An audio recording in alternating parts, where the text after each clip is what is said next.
नमस्ते दोस्तों, कैसे हैं आप सब। आज से चैत्र नवरात्रि की शुरुआत हो चुकी है।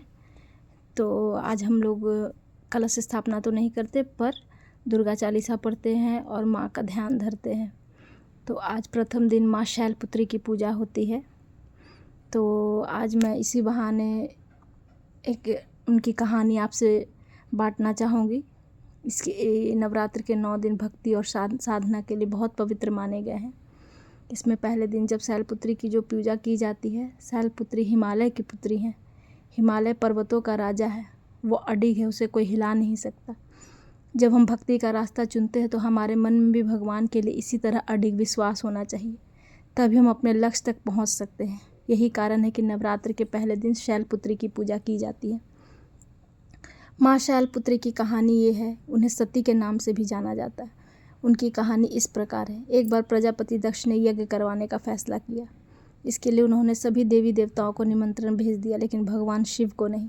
देवी सती भली भांति जानती थी कि उनके पास निमंत्रण आएगा, लेकिन ऐसा नहीं हुआ। वह उस यज्ञ में जाने के लिए बेचैन थी, लेकिन भगवान शिव ने मना कर दिया। उन्होंने कहा कि यज्ञ में जाने के लिए उनके पास कोई निमंत्रण नहीं आया और इसलिए वहाँ जाना उचित नहीं है। सती नहीं मानी और बार बार जाने का आग्रह करती रही। सती के ना मानने की वजह से शिव को उनकी बात माननी पड़ी और अनुमति उन्होंने दे दी। सती जब अपने पिता प्रजापति दक्ष के यहाँ पहुंची तो देखा कि कोई भी उनसे आदर और प्रेम के साथ बातचीत नहीं कर रहा। सारे लोग मुंह फेरे हुए, सिर्फ उनकी माता ने उन्हें स्नेह से गले लगा लिया।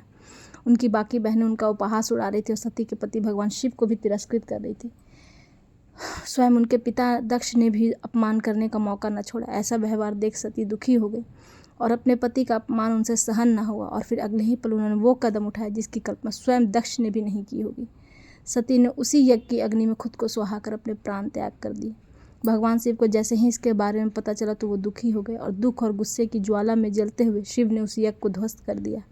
इसी सती ने फिर हिमालय के यहाँ जन्म लिया और वहाँ जन्म लेने की वजह से उनका नाम शैलपुत्री पड़ा। माँ शैलपुत्री का वास काशी नगरी वाराणसी में माना जाता है। वहाँ शैलपुत्री का बेहद प्राचीन मंदिर है। माँ शैलपुत्री के जो दर्शन करता है उनके सारे वैवाहिक जीवन के कष्ट दूर हो जाते हैं। चूँकि माँ शैलपुत्री का वाहन वृषभ है, इसलिए उन्हें वृषारूढ़ा भी कहा जाता है। इनके बाएं हाथ में कमल और दाएं हाथ में त्रिशूल होता है। तो ये भगवान की कृपा से मैंने सोचा है कि मैं हर दिन आप जितनी भी देवियों की पूजा होती है, 9 देवियों की, उन सब की कहानी आपके साथ बांटूँ। इससे मुझे भी बहुत अच्छा लगेगा और हम और भी अच्छे से जान सकेंगे कि भगवान जो है वो क्यों नवरात्रि का भगवान 2 बार नवरात्रि साल में 4 बार होती है, 2 गुप्त होती है और 2 हमारे जानकारी में होती है। ये सब क्यों है, ये सारे नियम क्यों बनाए गए, ये सब हम जान सकेंगे। कम से कम इसी बहाने हम अपने कल्चर से, अपने संस्कृति से, अपने पूजा पाठ से और जुड़ सकेंगे। और शैलपुत्री की पूजा इसलिए भी की जाती है क्योंकि वो समृद्धि प्रदाता मानी जाती हैं। भक्त उन्हें प्रकृति माता के रूप में प्रतिष्ठित करते हैं और उनकी पूजा से हमारे सारे कष्ट दूर हो जाते हैं। और नवरात्रि की असली कहानी ये है कि 9 दिनों तक देवी दुर्गा और महिषासुर के बीच भयंकर युद्ध हुआ।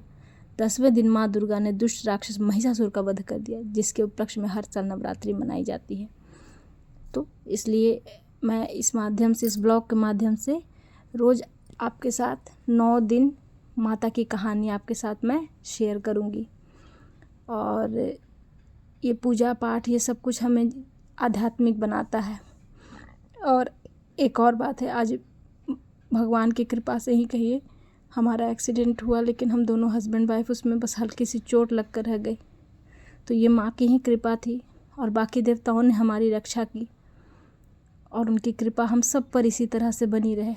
आप लोग भी हमेशा सुखी रहिए, समृद्ध रहिए और सारी औरतें सुहागन रहें और उनके बच्चे फले फूले, उनका परिवार फले फूले, हम सब अपने जीवन में तरक्की करें, खुश रहें।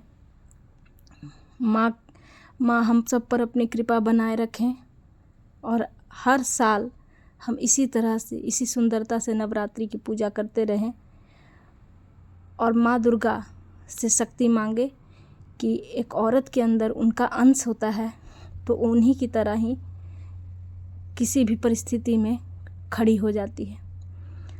और किसी भी परिस्थिति का सामना कर लेती है। तो जय माता दी, जय माँ दुर्गा, नमस्ते।